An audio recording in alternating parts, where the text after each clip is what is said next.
first question and answers session for our parent visa information. Basically, we're just going to do a very casual chat tonight with maybe a few questions around some of the key elements of parent visas and probably some of the most common questions that we get asked around parent visas, because they can be a little bit confusing. There's quite a few different subclasses, and we've got temporary ones and we've got permanent ones. So Tanya is our resident expert in parent visas at Regional Migrations Australia. So she's here tonight, and she will also be doing some of this in Russian as well. So because we know we have a few clients over there who are looking for information on parent visas. So yeah, so welcome along. And if you do have any questions, just pop them into the, can you see the chat box below? You will be able to write any questions. If we can't answer them tonight or we're unable to, we will get back to you. I also just want to say that tonight is definitely just general information. Yeah, it's not customized, it's not advice specific to your circumstances, obviously. So if you do need help to talk about parent visas, feel free to give us a call and we can give you some much more tailored information to suit your needs. So yeah, with that, we might just start off. Maybe Tanya might like to do a little bit of an introduction around the parent visa program and the different types of parent visas that there are. And I'll just jump in as well from time to time. And yeah, as I said, ask any questions along the way, because we are trying to make it quite informal and yeah, just see what we can do to help people. Right, so hi everyone, my name is Tanya. Oh, we have someone else joining in, so maybe I'll wait for 2 minutes before I begin. So we're here to discuss parent visas, and parent visas is sort of a joint name for quite a number of subclasses of visas, and some people think that it's an easy process, but nothing in life is easy.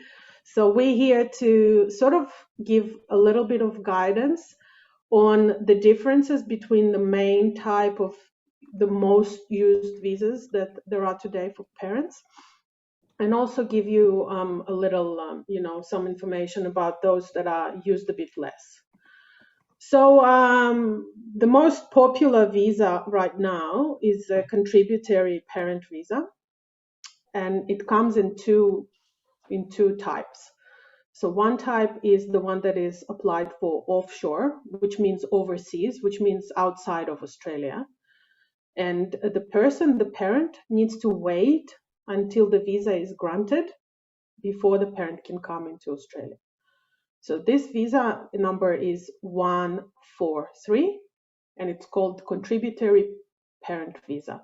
It gives the parent rights for permanent residency when granted, and the parent can arrive to Australia and live there, and just like a regular permanent resident, and also be obviously a candidate for citizenship if they wish. If they don't, they can just stay a permanent resident and just live in Australia for the rest of their lives. So that's one type. As I said, it is applied outside of Australia. However, in some cases, some of the parents can apply from inside of Australia for the same sort of type of visa. The visa number is a little bit different. The number is 864, and it's still called contributory parent visa, but it has another name in it called that not every parent can apply for it, but only those parents who are of an age that is enough to receive a pension in Australia. That means that they need to be of a certain age in order to be applying from inside of Australia. So this you can check online. Obviously, you can check if you're a child, if you're not sure if your parent can apply from inside or outside of Australia. You can check it in several locations. So you can check it in on the website of Centrelink. They would have a table with all the ages and dates of birth of parents, and you can check it there, or you can. So basically, the two types of the contributory visas, I'm just summarizing what I said. One is outside of Australia and one is inside. If you're applying inside, you have to be of a certain age, around 67, 68, depending on the date of birth. I will translate myself into Russian. Yes? No? Yeah? Okay. Yep, go for it, Tanya. Мы сегодня немножко будем говорить о родительских визах. И то, что я сейчас рассказала, что есть несколько разных видов родительских виз. Наиболее популярная сегодня это родительская виза номер 143, если мы подаем извне Австралии. И также есть возможность подать изнутри Австралии на номер 864. Но на эту визу можно подать изнутри Австралии только если родитель находится в пенсионном возрасте. Насчет пенсионного возраста можно проверить онлайн у Министерства иммиграции, либо в организации Centrelink. Там у них есть целая таблица с датами рождения, где можно проверить, полагается ли по возрасту родителю пенсия. Тогда можно знать. Okay, so Christy, I think we can continue to some questions. Yep. So I think we're getting a lot of inquiries too around parent visas in relation to the 870, the subclass 870 visa. So just, as an introduction, it's a visa which it's a temporary visa to allow parents to come to Australia. And one of the benefits of this visa is that you don't actually need to meet the balance of family test. So that's probably one thing that we do need to talk about, Tanya, because that balance of family test is really important for all of the visa applications, visa subclasses, except for the 870. So the balance of family test is basically, the department will require that at least half of your children are permanently resident in Australia to be able to meet that balance of family test. So if you have 2 children and at least one of them is a permanent resident in Australia, you would meet the balance of family test. Or say, for example, you've got 3 children and only one is an Australian, then you wouldn't meet the balance of family test because more than half of your children would not be permanent residents in Australia. So it's actually, it's a straightforward test, but sometimes it can get a little bit more difficult when you've got other kinds of children and relationships involved, like stepchildren. So they generally do, I think, get counted as children for the balance of family test, or can be. So if you've got any specific questions around different types of relationships with kids, sing out and we can help to determine whether or not you do actually meet that balance of family test. But just going back to the subclass 870, this particular visa doesn't require that. So it's a really good option for people who may not meet the parent visa requirements otherwise, that they can still have mum or dad or both come to Australia and spend time with them. So it can be for up to 3 to 5 years. And it can be, you can apply for it again to have a second round. So potentially you could have your parents in Australia for up to 10 years over those 2 visa periods. So it is a good option for people who might not otherwise be able to have their parents here, and we are starting to get a lot more inquiries around that. Particularly after COVID, we're seeing a lot more people want to have mum and dad around. The processing time on that visa, I believe, is much faster than a normal parent visa as well. So if you want to get someone over here a bit quicker, that temporary option might be a good way to have them in Australia as soon as possible, and then maybe think about other parent visas down the track or plan for it. Because this 870, subclass 870 isn't as expensive as the other parent visa pathways either. So, and the fact that you can break it up over that 10-year period makes it a lot more affordable for people. So, and they can choose 3 or 5 years, and that cost is, reduced to 3. Tanya, can you remind me what is it? So for 3 years, it's $5,000? Yes. Yep. And for And 5 5 years it's 10. Yeah. Yeah. So you're right. You go, Tanya. Yeah, so for 870 visa is actually quite a good visa for, as Christy said, for families that don't satisfy the balance of family test. For example, only one child is in Australia and the rest of the children are overseas. By the way, with family balance, we only look at Australia. We cannot look at other countries. So if the children live outside of the country of origin, it doesn't really help us with the balance test. The children have to be here in Australia. So the majority of the children has to be here in Australia, or at least half. So basically with the visa 870, it can be a good idea for families that only one of the children is in Australia. And also, as opposed to having, a tourist visa for the parent, and which only enables them to stay up to 1 year in every single visit, and requires them to actually depart Australia, for at least 6 months and then come back. It enables them to stay the whole length of the visa in Australia without leaving. So if you calculate the price of the ticket, the flights,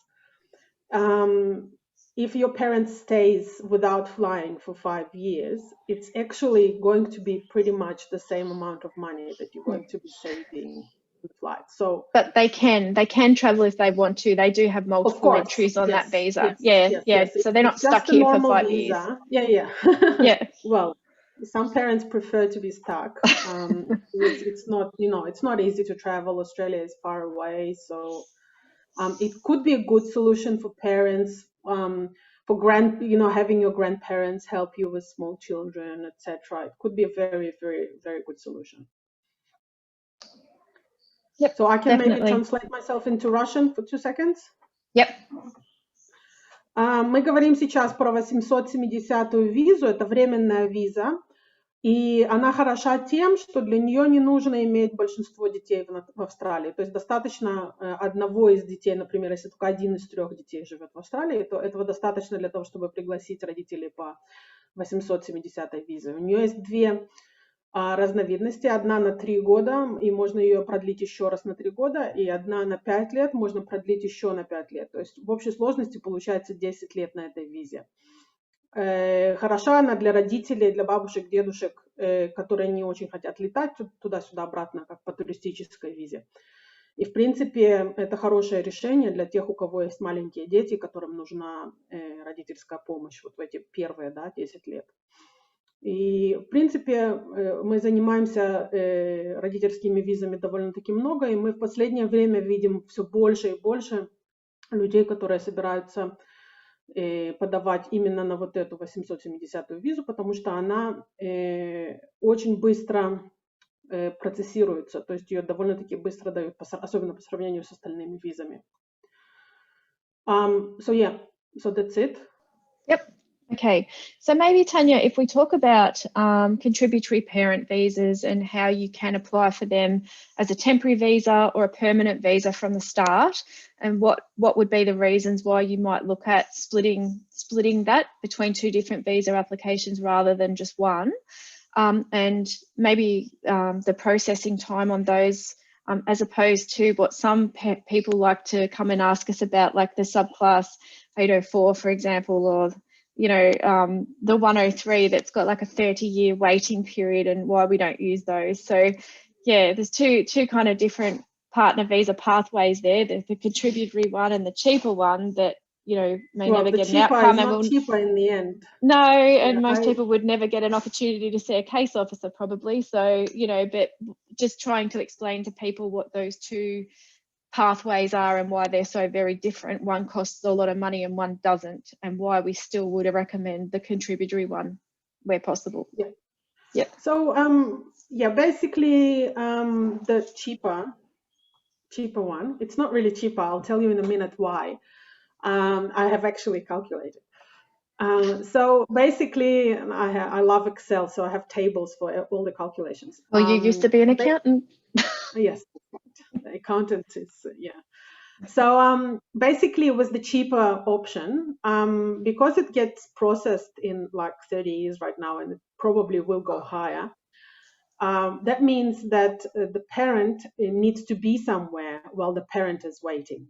So the majority of those visas are not actually applied from overseas, from outside of Australia, because what they are trying to do is keep the parent here in Australia while the parent is waiting. So what they do is bring the parent here. Obviously, the parent is entitled to apply for this cheaper option from inside of Australia. There are certain criteria that the parent has to satisfy. We won't go into that because it's quite complex. But generally speaking, some parents can do it from inside of Australia, and then they receive a bridging visa while they're waiting. But while they're waiting is 30 odd years. And while they're waiting, the parent has to have a really, really good medical insurance.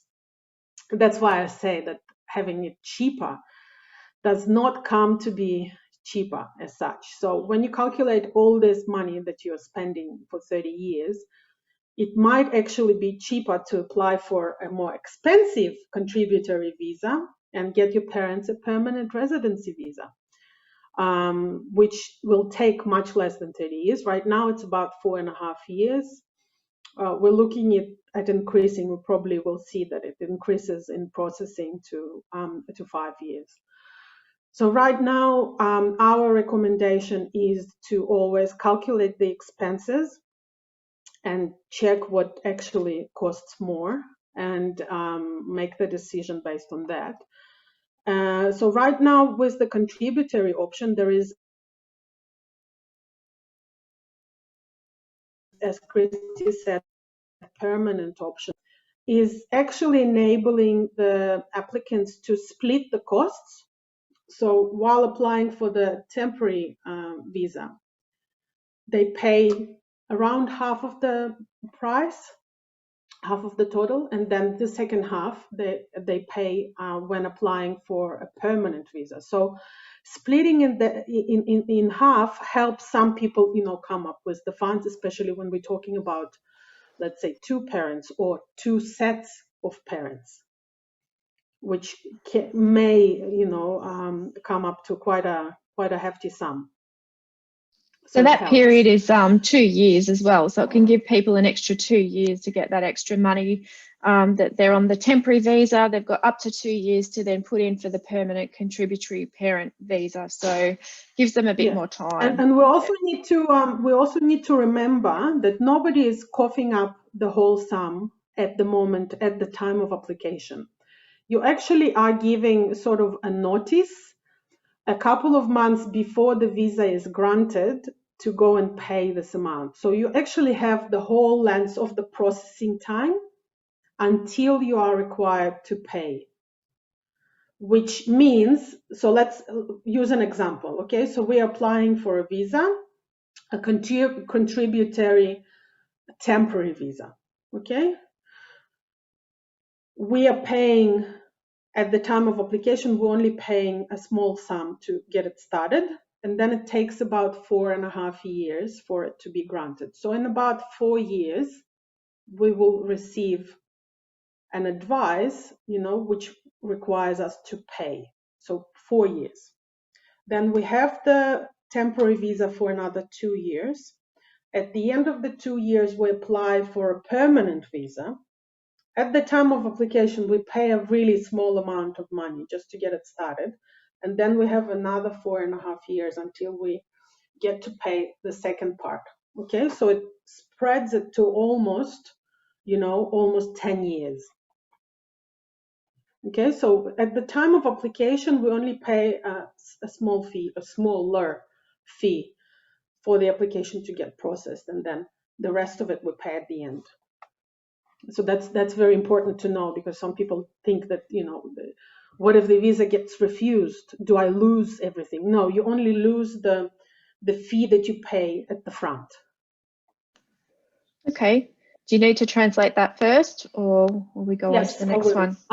So basically, Мы сейчас говорили про то, как разделяют вот эту вот более дорогую визу на две части, на временную визу, потом на постоянную визу. И я уточнила для всех, кто боится, что он потеряет много денег, если виза, например, если по визе придет отказ. И эти деньги, вот именно вот эту большую сумму, нужно платить в конце, а не в начале. То есть в начале платится какая-то определенная сумма для того, чтобы начать обработку вашей визы, и в конце, уже где-то через 4,5 года вам приходит квитанция, и вы ее должны будете оплатить. То есть когда уже в конце вам пришла квитанция, это значит, что визу вам уже дали.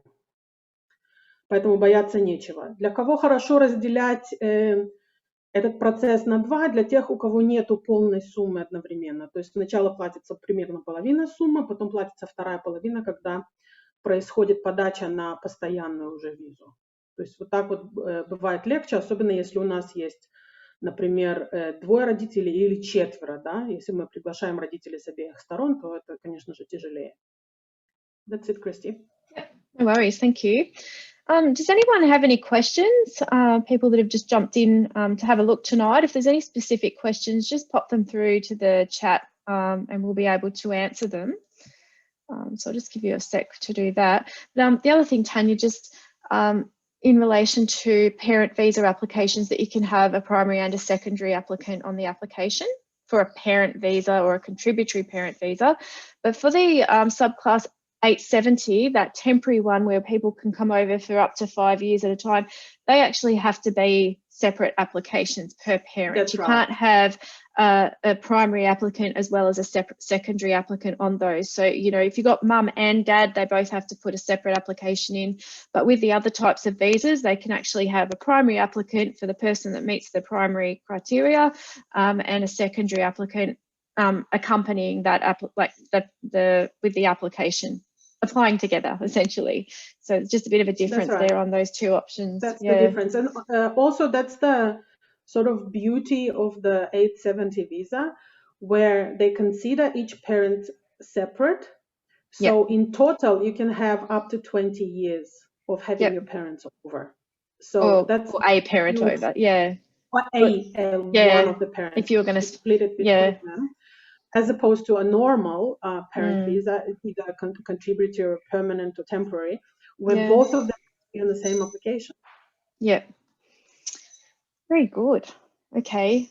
Haven't got any questions come through just yet. Is there any other key points that you think are really important around parent visas? What about the assurance of support? Because we do get asked about that. And so assurance of support is getting processed directly with Centrelink. So this is not something that you know, the Ministry of Migration is dealing with.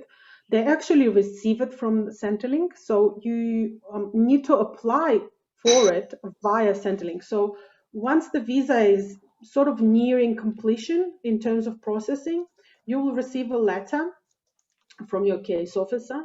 Well, they will ask you to get your assurance of support taken care of via Centrelink, and it will have all the details. And then that's what you do. You pay your bond and you get assessed, and then the Centrelink, they send a letter of completion. I don't know what it's called, a letter of some sort from Centrelink, and they send it directly to the Department of Migration. You just have to be cautious there, because I have seen cases where the letter has mysteriously disappeared on the way. So you have to be sort of checking every now and again to see that it's actually there and it's actually on the way. And yeah, so once that letter is received from Centrelink, Centrelink only look at your current earnings as a family, to the amount of children in your family and the amount of parents that you are getting processed. Yep. And they calculate it. They have tables and they have a calculator. So for either of you, if any of you want to know whether, you know, by the end of the process you need to be earning a certain amount and you're not sure if what you're earning right now is enough, just hop on Centrelink. They have a calculator for assurance of support, and it's wonderful. Yep. And they have a table, and it's very, very easy to use. Yep. So Very good. you put the amount of children in there, and it will calculate the amount that you have to be making, you Yep. know, as per the minimum in a year. So it's pretty good. All right. Very good. We've got 2 minutes left. So if anyone's got any other questions, send them through. I want Otherwise, to add one yep. more thing. For the parent visas, there is a concept of settled. Yes. So when a child is settled in Australia, very important to remember that a child that is an Australian resident or citizen has to be settled in Australia before they can invite their parents over. And that's the catch. And that's the difference between the contributory parent visas and the 870 visa that we have discussed. For the contributory one, you need to be settled for 2 years. And for the 870, you need to be settled for 4 years. So that's the difference, okay? Settled means you need to prove that your center of life is in Australia. You live in Australia on a permanent basis. Your kids go to school, childcare, you work, you have a house. You will have to show that you actually live in Australia for at least 2 years until you're able to invite your parents over, so to speak. Yep. Good point, yes. Tanya. It is important. All right. Well, very good. Well, we haven't got any other things there. So I have just popped our email address and our website into the chat box. If you do have any further questions or you would like to talk about parent visas in more detail, just give us a call or email and we'll organise a time to have a chat and talk about your situation and how we can help get your mum or dad to Australia. Yeah, I'd love to help anyone. Я буду рада вам всем помочь. Можно мне написать, позвонить, и я буду рада объяснить, если что-то нужно более подробно узнать. Yep. Thank you, Tanya. What time is it over there in Israel at the moment? 11:30 in the morning. Okay. Yep. No worries. Cool. And thank you to Bonnie and Trish for helping put this together. Thank you. Bye. Thanks. Yeah, bye.